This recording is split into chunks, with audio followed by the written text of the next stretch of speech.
সংসদে আন্দালিব রহমান পার্থ তার একটা বক্তব্য নিয়ে খুব তোলপাড় চলছে।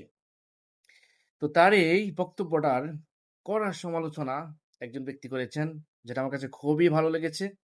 আপনাদের সাথে শেয়ার করছি। খুবই মনোযোগের সাথে কথাগুলো শুনবেন এবং আপনার দামি মন্তব্যটা অবশ্যই রেখে যাবেন। ভিডিওটা শুনুন। আপনারা 6 বলে 12 রান করেছেন, কিন্তু এর আগের 300 রান আমরা সবাই মিলে করেছি। যদি 29 সাল পর্যন্ত থাকতো আপনারা আরো 100 রান করতেন, কিন্তু সরকার যাইতো না। 2 বলে 12 রান করার পর আমরা যে 300 রান করলাম, what is the use of it? এর কোনো মূল্যই নাই। পুরা পার্লামেন্ট দেখলাম টেবিল চাপড়াচ্ছে খুব। আমি সেটা একটা জবাব দিতে চাই। আচ্ছা ধরুন আপনি 2008 নির্বাচনের পর 100 রান করতে করতে 2014 নির্বাচন হইলো, তারপরে আরো 100 রান করার পর 18 নির্বাচন হইলো, তারপরে আরো 100 রান করার পর 2024 নির্বাচন হয়ে গেল। 300 রান করে ফেললেন বহাল তবিয়তের সরকার।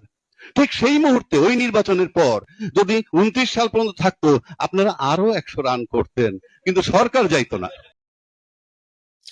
ভিডিওটা কেমন লাগলো অবশ্যই কমেন্টস জানাবেন, আর আপনার মন্তব্যটা অবশ্যই রেখে যাবেন। ভালো থাকবেন। আল্লাহ হাফেজ।